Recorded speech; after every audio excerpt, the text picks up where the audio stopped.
Here we are, cold afternoon, and I'm going to tackle another difficult topic.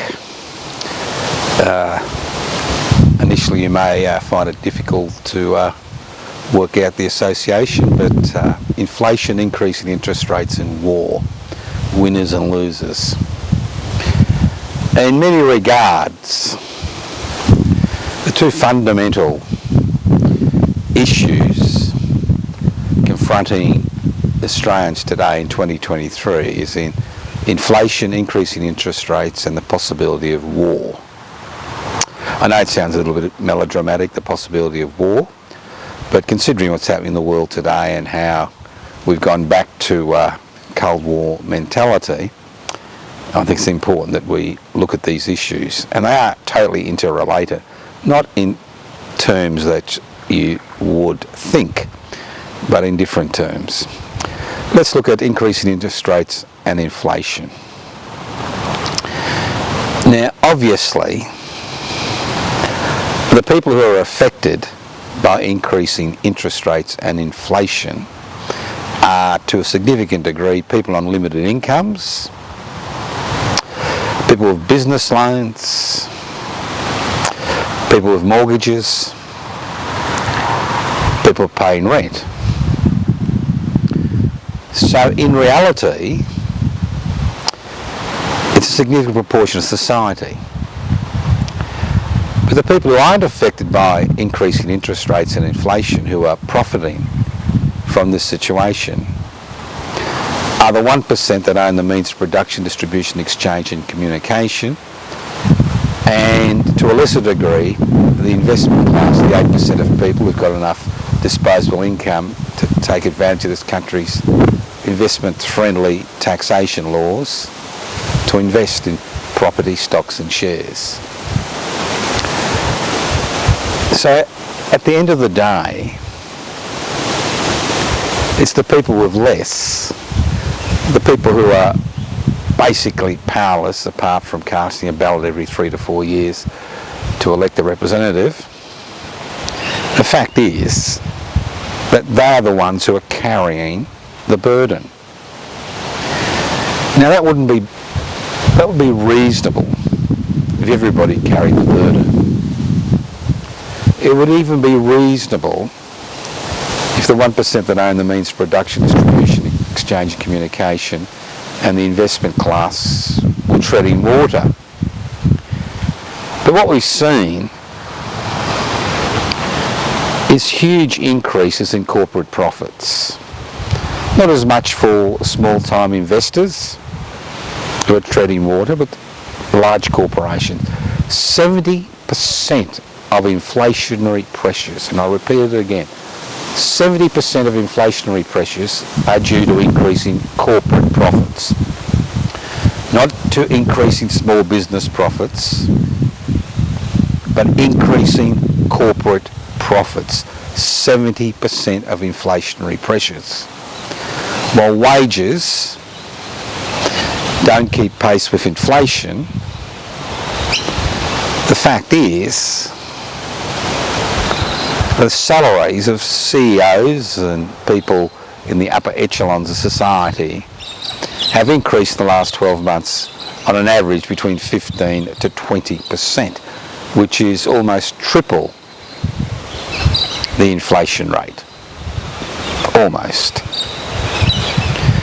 So here we have inflationary pressures caused by increase in corporate profits,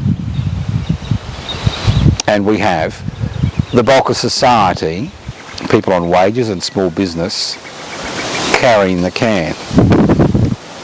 Fortunately, over the last few months, small business, which employs over 5 million workers, over between 50 and 60% of Australian wage earners, is beginning to understand the situation.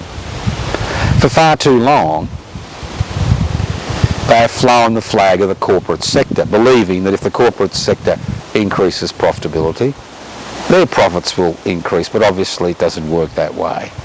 And inflationary pressures from the corporate sector highlight that. Not only do increasing rents as far as businesses are concerned, decreased income on an average of about 30% currently, increasing interest rates. So there's all these pressures which are designed to increase unemployment and somehow bring inflation down. But the losers are the majority of the population, and the winners are the 1% that own the means of production, distribution, exchange and communication, and to a lesser degree the investment class, which pushes up rents in an attempt to cover their increasing interest costs. Well, obviously workers in small business can't do that. So this is just part and parcel of the capitalist system, you know, private investment for private profit, the boom-bust cycle, which governments through reserve banks continue to support. Now, when the Reserve Bank increases interest rates, it knows that the bulk of the pain will be felt by people who are least able to support that pain. It's the same with war. I'm not talking about revolution or civil war. I'm talking about war between sovereign nation states. And that's the type of war we are looking at in Australia. A war between sovereign nation states. Now, this Second World War is an interesting parallel. Obviously, the First World War, we all know, was a war fought by workers at either end of a bayonet for the glory of God, King and country. Obviously, the Second World War was fought against authoritarian regimes. The Nazis, the fascists, the Nazis in Germany, the fascists in Italy, and the fascists in Japan. But the people who made the greatest sacrifice were obviously those who died on that battlefield, the 25 to 30 million people who died, many in the most appalling circumstances in concentration camps. You know, where certain governments were trying to fulfill what they believed was their historic destiny to cleanse the world. But the reality is that most of the pain and suffering was borne by ordinary people. Ordinary soldiers, many volunteered, many were conscripted in order to fight between sovereign nation states and different ideologies.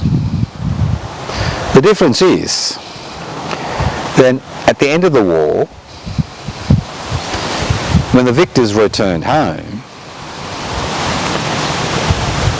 they began to ask themselves, what did we sacrifice ourselves for? Because nothing had changed. Obviously there were major changes in the countries which had lost the war. But in those that had won the war, nothing had changed. You had the same ruling classes, the same laws, the same inequalities. And there was a huge push by returned servicemen and women to change that situation. Because they didn't sacrifice themselves in order to maintain the status quo. They were interested in improving their situation. We saw the explosion of housing commission homes in Australia and in England. Interestingly, we saw Churchill, who led the British government to victory with obviously support of the United States and other sovereign nation states, was turfed out of office by the British people. And he was turfed out of office by the British people for one very good reason. Because he wanted to maintain the status quo. He didn't want to break down the inequalities. And that's what happens when sovereign nation states go to war. The losers are those who are conscripted or volunteer, who are sacrificed on the killing fields.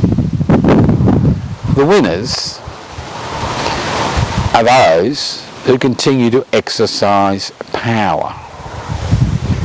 So there are winners and losers in both situations. And historically it's always been the same winners and the same losers. But it doesn't have to be that way. We saw that in post-Second World War Australia. We saw that in post-Second World War Britain, and we saw that in post-Second World War Europe. And many other parts of the world where people demanded more. Because the fact is, while we continue to support an economic system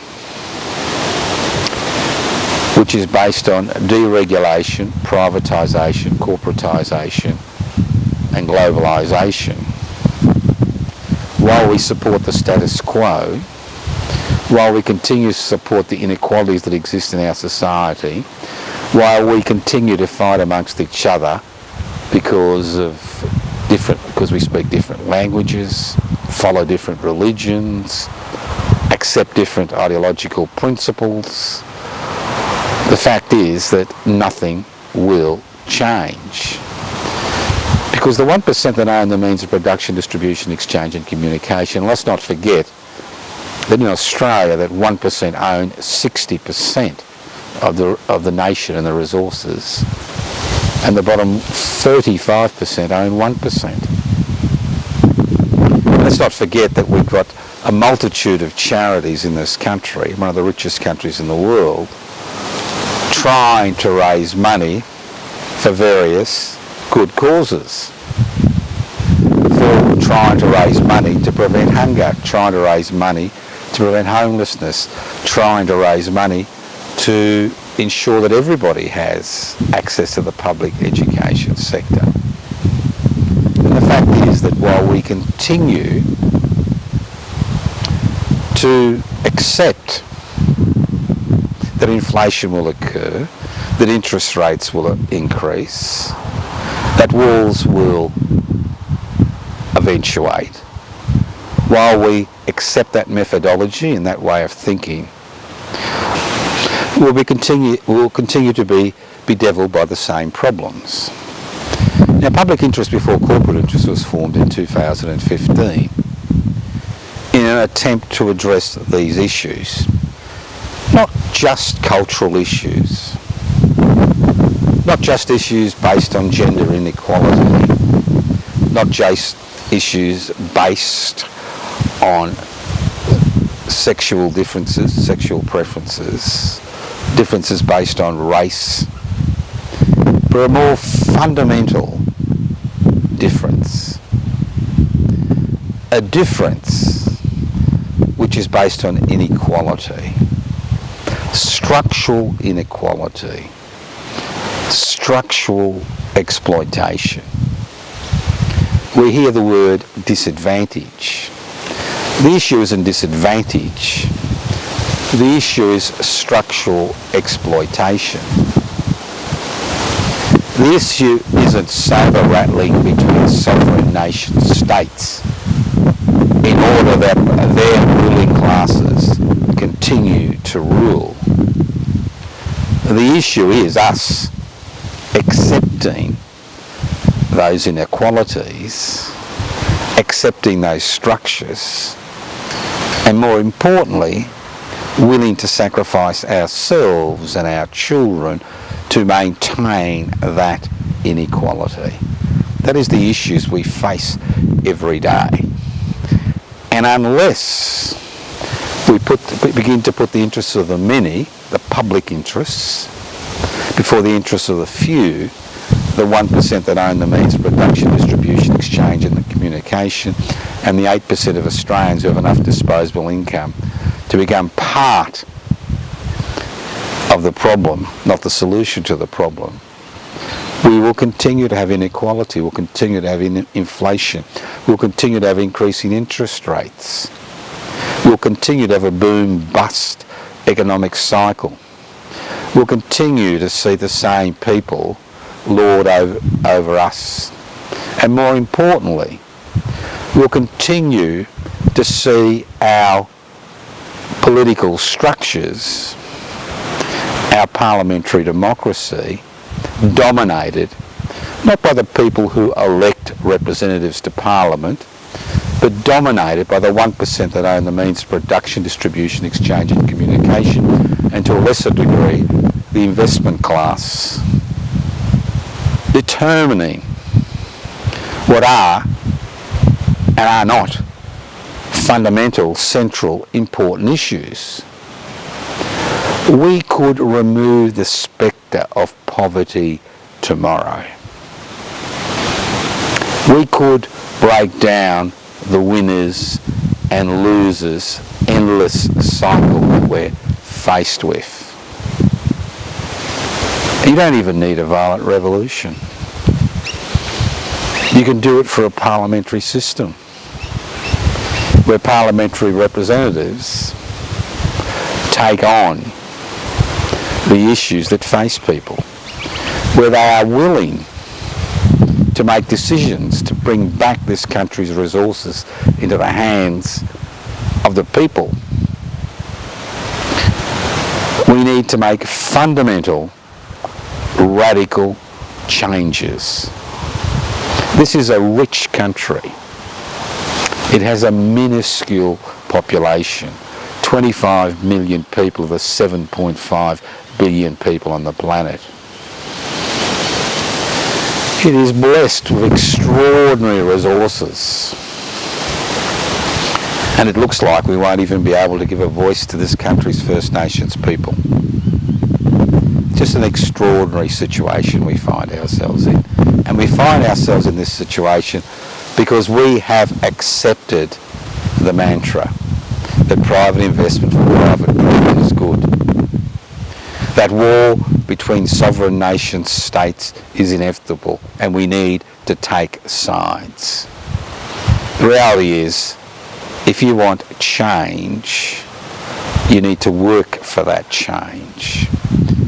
As I said before, we formed public interest before corporate interests in 2015. I encourage you to look at the website, pibci.net. I encourage you, if you're interested in those concepts, to join us today. The more people that join us, the greater possibility that we will have the change which is needed in order to create a more egalitarian community where inflation, increasing interest rates, wars between sovereign nation states are no longer major issues.